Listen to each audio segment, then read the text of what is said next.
여의도 멘션 구독자 여러분 안녕하십니까, 박정호입니다. 지난 시간에 역사를 한번 훑어봤어요. 미국이 진짜 그 위기를 겪었을 때마다 어떻게 그걸 극복했는지.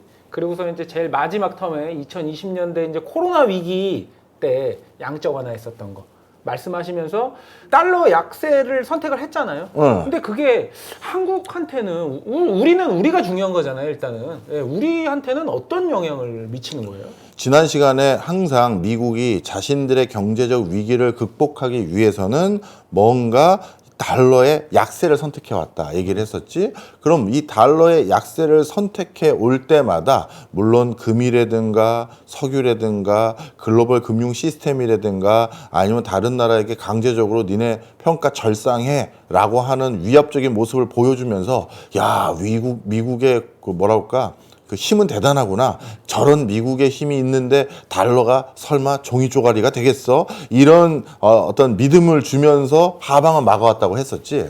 자, 그런데 이번 코로나19 뒤는 약간 조금 우리가 앞에 있었던 여러 사례들과 다른 면이 있어요. 그래요. 그 대공황, 그 다음에 브리튼 우주 체제의 붕괴, 그때는 베트남 전쟁을 비롯해서 오일 쇼크 등등이지. 네. 80년대는 누적되는 오일 쇼크 1차, 2차 등으로 미국 경제에 큰 어려움. 그래서 레이건노믹스 시작했던 그때고, 그리고 글로벌 금융위기 때 또 얘기했었고. 그러면 지난 한 4-5차례는 대부분 미국 경제의 위기였어. 그런데 지금 너 미국 경제가 잘 나가니 못 나가니? 아니, 너무 잘 나가잖아요. 그렇지, 바로 거기에 문제가 있는 거야. 글로벌 금융위기 때는 미국 경제가 위기니까 이거 뭐 달러 약세겠네, 이거 미국 끝났네 소리가 있으니 하방도 막으면서 뭐 어떻게든 극복하려는 다른 조치를 한 건데, 근데 지금은 미국이 위기가 아니라 코로나19는 다른 나라들에게도 동시다발적인 위기였기 때문에 상대적으로 그 위기 대응력이 좋았던, 그리고 위기 때 오히려 디지털 시장이 커져서 더 강성해진 기업이 많은 미국은 지금 정말 잘 나가는 경제 상황이에요. 네, 맞아요. 경제 성장률 우리나라보다 저 큰 나라가 더 높지. 그 다음에 실업률도 낮지. 달러도 강세까지 그 와중에 되고 있는 거야. 미국만 잘 나가는 느낌이에요, 약간. 그렇지. 네. 금융위기 이후 유동성을 10배 가까이 뿌렸으면 달러가 약세해야 되는데 다른 나라들의 상황이 더 열악해지다 보니 상대적으로 달러가 강세가 돼버린 거야. 자, 그리고 경제도 너무 좋고. 그러면 지금 상황에서는 미국이 달러 강세를 계속해서 유지하는 그것을 더 강화시킬 만한 이유는 사실은 없어. 이미 경제가 좋아. 그리고 달러 강세는 이미 형성이 되어 있어. 여기서 더 달러 강세가 되었을 때는 오히려 시장에서 기대 이상의 강세가 돼버리면 이건 또 다른 경제적 악영향의 불씨가 돼버려. 그래서 이제는 강세의 기조는 어느 정도 다 드러나 버린 거야. 그 다음에 또 한 가지 문제가 있는 게 뭐냐면, 강세가 더 되고 그리고 지금 상황으로 경제가 이 국면에서 더 좋기만 하다고 하면 무슨 문제가 생기냐면, 지금 경제가 좋아지는 텀이 앞서 말한 것처럼 양적 완화 때문이라고 얘기했잖아. 네. 그런데 이 양적 완화는 항상 어떤 일이 일어나냐면, 자, 위기 끌려고 돈 뿌렸어. 그럼 돈의 가치는 떨어지죠. 떨어지고, 그러면 자연스럽게 인플레이션이 생기죠. 유발되지. 인플레이션이 유발된다는 건 실물 자산, 실질 자산의 가치가 떨어지는.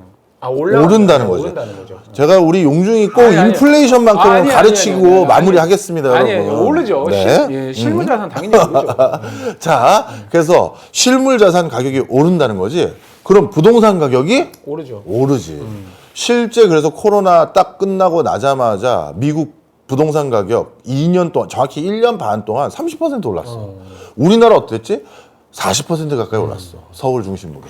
그래서 이렇게 위기 끄자고 재정 지출 늘리고 양적 완화 해버리면 부동산 가격이 상승해요. 그러면 어떤 일이 생긴다? 부동산뿐만 아니라 증시도 활활 타올랐죠? 자, 그러면 그 다음 귀결되는 자산 시장은 어떻게 된다? 양극화되는 거야. 양극화. 그래서 전 세계적으로 2000년대 들어서 더더욱 고속화되고 고착화되고 있는 양극화 기조가 이 코로나19 이후 더 심화된 거야. 그래서 어쩔 수 없이 어떤 일이 생겼냐 하면 이 양극화가 더 심화되고 있는 지금 상황 때문에 전 세계 대부분의 석학들이 지금 우리 인류가 직면하고 있는 가장 중요한 인류의 문제점, 해결해야 될 이슈 중에 하나는 환경오염 못지않게 양극화다. 이 양극화를 해결해야 된다는 거야. 자, 그런데 또 하나가 더 있어. 양극화를 해결할 가장 중요한 주체는 누구여야 돼? 국가? 국가지. 양극화는 국가가 해결해야 되는 거야. 그렇죠. 내가 누누이 얘기하지만 기업은 능력 없는 사람이라고 분류하는 사람을 편하게 자를 수 있는 게 일단은 원칙이야. 능력 없는 사람도 계속 내 직원이니 어떻게든 얘를 내가 끝까지 책임져야지 하는 순간 그러면 어떻게 되냐면 도덕적 해이도 생기고 그렇죠. 프리라이더도 생기고 기업들의 효율성도 떨어져서 결국 그 기업 자체가 부실화돼서 모든 그 기업에 다니고 있던 사람들이 다 직장을 잃어버리는 일이 생길 수가 있어요. 맞아요. 차라리 우리 회사에서 너는 이미 쓰임이 다 했다. 네가 쓰일 수 있는 다른 회사를 알아보는 게 어때라고 하면 남은 사람들의 일자리는 조금 지킬 수 있을 거야. 물론 이 과정에서 이걸 악용하는 악덕 사업주들은 우리가 근절해야 되지만 그런 사업주들이 있는 걸 막겠다고 모두 일자리를 개런티하는 건 이건 사실 어디도 동의하지 않아. 자유로운 또 기업 활동을 또 보장해야 되는 게 또 국가의 역할이기도 해요. 그렇지. 아, 그럼 교수님 그렇게 해서 실직하고 갑자기 이 쓰임이 다해서 일자리 없어진 사람들은 뭐 나락으로 떨어지라는 말입니까? 그래서 필요한 게 국가인 거야. 국가는 회사가 아니야. 그렇죠. 회사는 효율성만 가지고 운영해도 뭐라고 탓할 수는 없어. 아, 내가 전 재산 들여서 회사 차렸고 나는 그래서 이 소상공인으로 이 치킨집이 내 전 재산이에요. 내가 이걸로 애들 대학까지 보내야 되는데 저 알바생들, 저 종업원, 쟤네들도 저 집에서 가장이니까 쟤네들 밥그릇 지켜줘야 된다고 내가 적자만 누적하고 쟤네들 계속 고용하라고요? 그럼 안 되잖아. 기본적으로 기업이라는 게 뭐 이윤 추구를 하는 집단이잖아요. 그렇지. 뭐 사회적으로 뭐 공헌을 해야 된다. 이것도 이윤 추구를 한 다음 얘기예요. 맞아. 네. 자, 그래서 그런 사람들이 그 기업주들이 효율성을 좀 더 방점을 찍어서 운영할 때 그 과정에서 소외받는 사회적으로 기회를 잘 못 얻게 되는 나가 떨어지는 사람은 국가가 케어해야지. 그래서 국가를 효율성 관점에서 제도를 위반하고 정책을 위반한다? 난 절대 동의하지 않아. 당연하죠. 그래서 복지를 많이 해야 된다라는데 나도 적극 찬성하고 그래서 뭔가 사회 안전망을 구축해야 된다는데 나도 적극 찬성하는 거야. 그래서 그런 사람들이 다시 세컨 찬스를 국가에서 교육해 주거나 국가에서 건강을 유지하게 해 주거나 국가에서 의식주가 어느 정도 담보되는 약간 기본적인 어떤 기간을 주면 기회를 주면 그 사이에 다시 일어날 수 있는 다음 세컨 찬스를 스스로 찾게 만들어 줘야지. 그게 이제 중요한 요소인데 그래서 국가와 개인의 기업의 역할이 그렇게 분담된 건데 문제가 이번 코로나 때 많은 국가들이 이 코로나 극복한다고 엄청난 재정 지출을 해서 쉽게 얘기해서 국고가 고갈된 거야. 돈이 없네. 돈이 없어.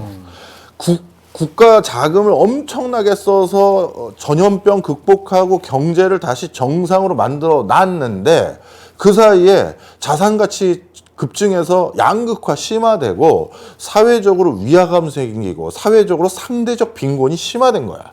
그럼 이 상대적 빈곤 심화된 것도 역시 국가가 걱정하지 마세요. 저희가 세컨 찬스를 드려볼게요. 지금 상대적 빈곤의 주요 원인이 뭡니까? 아니, 부동산 가격이 너무 올라가지고요. 내 집장만, 제가 이제 이건 포기했어요. 그런데 집주인이라는 놈들이 말이지, 그 사이에 우리나라는 다주택 다 좀 막아서 덜하다 하더라도 외국 같은 경우는 무슨 세계적인 투자은행이 말이야, 임대사업을 시작하더니 아니 나는 시내에 살아야 빨리 출퇴근하고 왔다 갔다 하고 야간 대학원 다니면서 다음번엔 내가 진짜 좋은 직장 얻어야지 하면서 공부도 해야 되는데 내가 지금 시내에 집을 얻으려면 내 소득의 50% 가까이 주거비로 내야 돼요. 그럼 나는 대학원 못 다닙니다. 난 학원 못 다녀요. 이 소리가 나오는 거야. 그렇죠. 그러면 정부가 그럼 저희가 공공주택이라든가 집을 싸게 사실 수 있도록 아니면 주거비를 안정시킬 수 있도록 집을 더 짓도록 하겠습니다 해야 되는데 돈이 없어. 그리고 정부가 그러면 등록금의 일부를 정부가 일단 대출해 줄 테니 다시 직장 다니고 우리나라 그 장학재단 하는 것처럼 그렇게 하세요라고 하는데 그 돈도 빡빡한 거야. 그러다 보니 양극화는 더 심해지고 있는 거지. 정부가 적극적인 일들을 못하고 있는 상황이 돼버린 거야. 게다가 또 한 가지 문제가 정부가 그 코로나19 때 이때 어려워진 기업들 그 부실한 자산들 매입해 준다고 또 매입하면서 돈 써놓은 게 있잖아. 이게 또 해결이 안 돼요. 이런 여러 가지 이유들로 인해서 문제가 된 게 뭐다? 바로 이 양극화가 지금 어떻게 보면 전 세계적인 흐름인 거야. 자, 그런데 이 양극화의 흐름과 이 자산시장의 여러 버블 이것은 어찌 보면 궁극적으로 미국이 엄청난 양적 완화를 했기 때문에 전 세계적으로 미국의 달러 가치가 저렇게 떨어지면 우리나라 화폐 가치만 그대로 우리 양적 완화 안 하고 버티고 있으면 우리나라 화폐 가치는 어떻게 돼? 올라가죠. 천정부지로 올라가잖아. 그러면 가뜩이나 경제활동 위축됐는데 수출까지 안 되거나 그래버리면 더 힘들어. 그래서 어느 정도 화폐 가치는 예전의 기대만큼 서로 맞춰줘야 된단 말이야. 서로 국가마다 대응 전략이 조금씩 원래 달랐다가 야, 미국이 쏟아붓기 시작했어, 달러를. 야, 우리도 재난지원금 주자. 야, 우리도 긴급 자금 수혈하자 해서 다 쏟아붓기 시작한 거야. 그래서 지금 우리나라를 비롯해서 일본, 유럽, 그 다음에 여러 나라에서 전개되고 있는 양극화의 궁극적인 트리거, 티핑 포인트는 미국의 양적 완화가 분명 원인은 된 거야. 그것 때문에 각 국가가 자신감 있게 돈을 풀기도 시작했지만 안 풀 수 없는 상황이 된 게 있는 거지. 자, 그러면 여기서 이제 중요한 그 다음 요소야. 우리나라 부동산 앞으로 어떻게 될 거냐 이거 많이 물어보잖아. 그렇죠. 그럼 여기에서 지금 제가 중요한 힌트를 하나 드렸죠. 우리가 부동산 시장을 전망할 때 굉장히 자주 하는 얘기들 중에 하나가 뭐냐 하면 아유, 인구가 이렇게 급격히 감소하는데 부동산 실수요가 어디 있습니까? 그리고 이렇게 지금 경기가 안 좋아서 다들 먹고 살기가 빡빡하고 가계부채들이 이렇게 이미 다 늘어난 상태인데 무슨 돈으로 집을 산다는 겁니까? 전부 이렇게 실물 경제를 기반으로 부동산 시장을 전망해. 매번 나오는 얘기죠. 그렇지. 네. 그런데 부동산을 사고 파는 이 행위도 금융적인 뒷받침 없이는 일어날 수 없는 행위야. 그런데 금융적으로 가장 큰 환경적인 변화가 유발된 거는 뭐가 하나 있다? 대형 위기가 있는 거야. 그래서 꼭 기억해야 될 게 엄청난 큰 위기가 터지고 나면 그 뒤에 2, 3년 길게 잡아야 4년 정도 안에 부동산 가격은 폭등한다. 폭등하는 거야. 우리나라도 부동산이 역대 가장 가파르게 올랐던 시점 중에 하나가 IMF 외환위기 뒤에 한번 오른 구간이 있었고 맞아요. 그리고 글로벌 금융위기 뒤에는 바로 안 오르고 한 5년? 4년, 5년? 왜냐하면 남유럽발 재정위기까지 연달아 터졌잖아. 네. 그리고 코로나19 이후에 또 올랐잖아. 바로 이렇게 된다는 거야. 가마치. 네. 자, 그러면 돌이켜보자고. 지금은 대세 상승은 아니야. 내가 우리 여의도 맨션에서 여러 차례 얘기했지만 부동산 시장 이제는 당분간 양극화입니다. 여러 번 얘기했잖아. 지난주인가 서울의 아파트 가격 상승 전환이라고 보도가 나온 게 있어. 네. 평균이 서울의 아파트 가격이 지난주인가 지지난주에 또 상승 전환했대. 그동안 몇 주 동안 내리 계속 떨어지고 있었거든. 그렇죠. 그런데 그것도 구별로 들여다보잖아. 그러면 운 좋게 전체 평균이 그동안 계속 떨어져 왔다가 운 좋게 전체 평균이 올라갔는데 자세히 구별로 변화를 보면 오르는 주는 더 오르고 떨어지는 주는 주춤한 거야. 그 추세가 앞으로 상당 기간이 계속 이어질 거야. 그래서 서초나 강남의 프리미엄 아파트, 대형 평형의 고가 아파트는 가격이 더 오르고. 옛날에는요, 그냥 한 40억, 50억? 50억, 60억? 제일 좋은 아파트라고 생각했었던 그런 아파트들, 100억 넘는 아파트들이 많아요. 네. 뭐 그렇게 일부긴 하지만 그것만 봐도 어느 정도 이제 감이 온다는 거죠. 여기서 내가 그럼 하나만 첨언할게. 그 우리가 이제 100억, 200억, 요즘은 뭐 3, 400억짜리도 솔직히 있어. 네, 있죠. 있는데 그 아파트들이 양극화돼서 그렇게 비싼 걸 어느 경제학자도 좋아하진 않아. 그런데 나한테 물어본 게 바람직합니까? 바람직하지 않습니까? 물어본 게 아니라 어떻게 돼갈 것 같으세요? 라고 물어본 거잖아. 그래서 그런 아파트는 더 오를 것 같습니다라고 얘기한 거야. 그런데 그게 바람직하진 않고 그게 바람직하지 않은 이유들 중에 하나, 우린 유튜브니까 공중파가 아니니까 네. 야로도 있어. 야로, 예, 뭐 변칙 뭐 이런 뜻인가요? 그렇지. 네. 대표적으로 우리 초프리미엄 아파트들 중에서 큰 어떤 시공사가 한 그런 브랜드 아파트들 말고 네. 예를 들어서 뭐 반포 레미안이라든가 뭐 반포 저기 자이라든가 압구정 현대라든가 이런 브랜드 아파트 말고 예를 들어서 모 연예인이 청담동에 있는 부티크 아파트라고 해서 그 한 동만 그래서 한 층이 누가 살고 뭐 한 층에 두 집만 있다다 이런 거 있잖아. 네, 그런 데 좀 있죠. 네. 그런 것들 중에서 다는 아닙니다, 여러분. 다라고 하면 또 전부 매도하는 거예요, 여러분. 적지 않은 수가 야로가 있어요. 예를 들어서 내가 가수로 엄청나게 유명한 사람이 됐어. 박정호의 희망곡 때문에 내가 슈퍼스타가 됐어. 아주머니들 뭐 그 또 아저씨들이 맨날 뭐 CGV 빌려가지고 내 콘서트를 지켜보고 말이지 막 그럴 정도로 강연 안 다니시고 이제 행사 다니고 행사 다니는 노래 부르고 그런 인생이 됐어. 그러면 누가 찾아오느냐? 바로 그런 부티크 초프리미엄 아파트를 청담이나 서초나 방배 한 동 두 동 올리려는 건설사 날 찾아와. 아, 누가 뭐 현금 주고 매입했다 뭐 이런 거 나오고. 그렇지.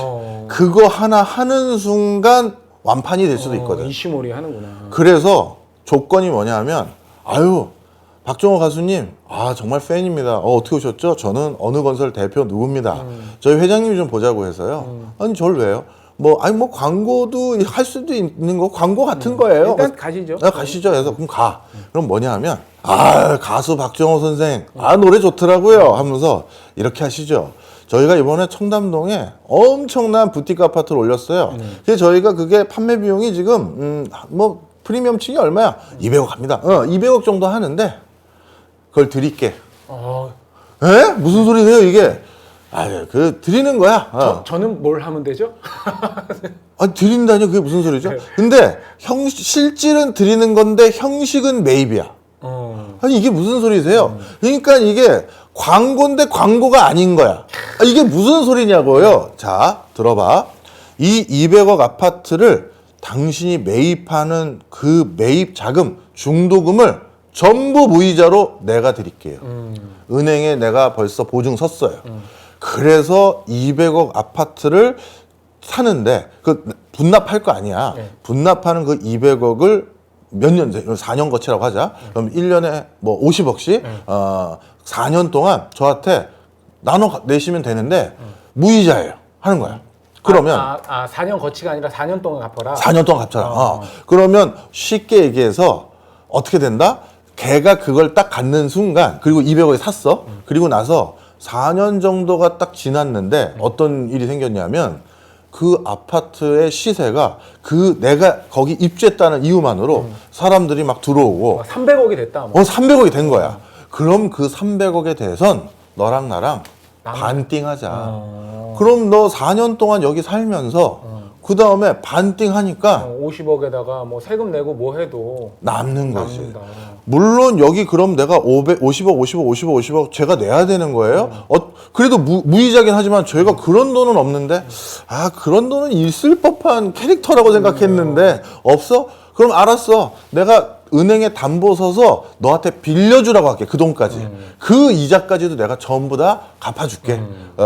그래서 전부 그것까지. 그러니까 내 돈은 안 들어갈 수도 있는 거야. 유명세로 들어가는 거네요. 내 돈은 안 들어가네요. 내 돈은 안 들어가는 거지. 그런 것들이 이제 그 몇 개가 있다. 있어. 몇 개가 있어. 카메라 꺼지고 나서 이제 저한테 이제 누구냐 이렇게 뭐 알려주실 거잖아요. 써줄 거죠. 예. 이것도 보는 사람들이 있어요. 또 확대해서 보는 사람.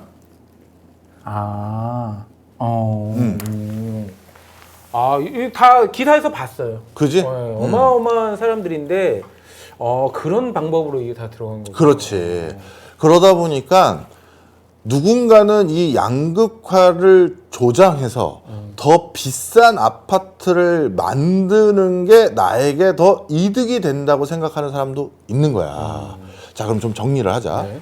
대세 상승은 언제 들어오냐면 우리나라가 정말 경기 좋았었던 3조 화왕 때 대세 상승이 있었고 80년대 뭐 그리고 오일 쇼크에서 중동에서 돈 벌어온 사람들이 또 내 집장만 하겠다는 꿈 실현할 때도 또 대세 상승이 있었고 그런 때 대세 상승이 있어. 근데 지금은 대세 상승이 그렇게는 안 일어나. 네.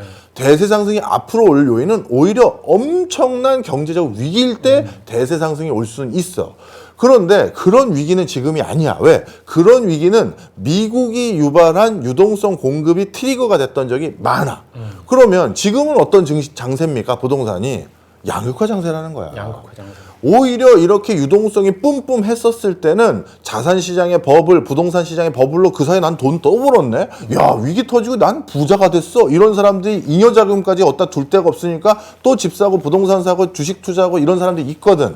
그런데 그런 사람들은 돈을 어디다 또 넣어야 되는데 돈을 또 일부는 나를 위해 소비를 해야 되는데 부동산이 그런 사람들은 투자 목적이기도 하지만 나 진짜 좋은 집에 살고 싶어. 나 이제 어디 아파트에 산다라는 것만으로도 아 역시 이 소리 듣고 싶은 거야. 그 사람들은 집 가격이 더 상승하는 걸 원하지도 않는 사람도 일부 있어. 나는 그냥 그 아파트에 살고 싶어요.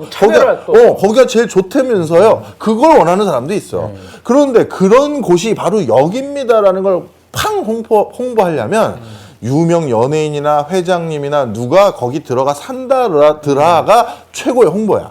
그래서 그런 사람들이 들어가 살 수 있게끔 가격을 더 부풀려 놓고 실제 그 사람들은 거기에 사는데 돈이 안 들어가게끔 만들어 놓고 가격을 더 점핑 시키는 거지. 자, 그런데 그 점핑 했는 걸 나도 알잖아. 그럼 나만 알겠어? 경제 고수들인 모 자산운용사 회장님들, 증권사 회장님들, 건설사 회장님들, 또 유명 또 다른 연예인들, 코인으로 돈 번 애들들, 이런 애들 중에서 경제 빠삭한 애들 있을 거 아니야? 그렇죠. 일부는 알지만 아이고 얘네들 또 연예인 하나 입주시켜놓고 또 펌프질 해놨구만. 뭐 대충 시공 단가 얼추 보니까 원래 이거 90억에 분양하면 되는 건데 이것들이 이걸 150억에 싸질러 놨네. 그래도 나 들어간다. 왜? 나 그 정도 질러도 돈 있고 그리고 뭐 나도 사실 그런 데 좀 살고 싶어서 친구들 가끔 놀러 오거나 그럴 때 밑에 누구 살아? 아 그래? 그게 여기야? 이거 하고 싶은 거야. 그리고 뭐 그 이상의 팔 자신 있어. 그것도 있지만 그렇지 않더라도 우리 명품백을 팔 자신이 있어서 들고 다니는 게 아니야. 아 그건 맞아요. 네, 맞아요.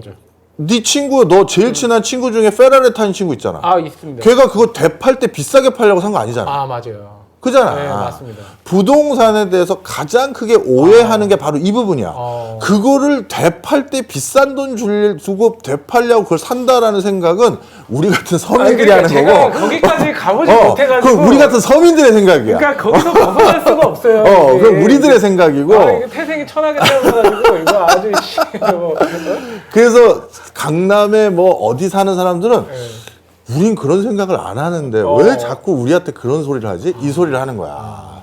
자, 다시 돌아와서. 맞습니다. 그래서 부끄러지네요. 이런 분위기까지 같이 결부되다 보니 앞으로 부동산 시장은 양극화가 더 심해진다. 그래서 서울의 초프리미엄 아파트 가격이 자꾸 더 오른다. 요 기사들 쭉 나오잖아요. 그런 것들이 바로 그런 내가 이런 어떻게 보면 미국발 큰 변화가 세상에 우리나라도 이렇게 영향을 받는다. 그것도 부동산 시장까지. 아니 그 말씀이 제일 와닿았어요.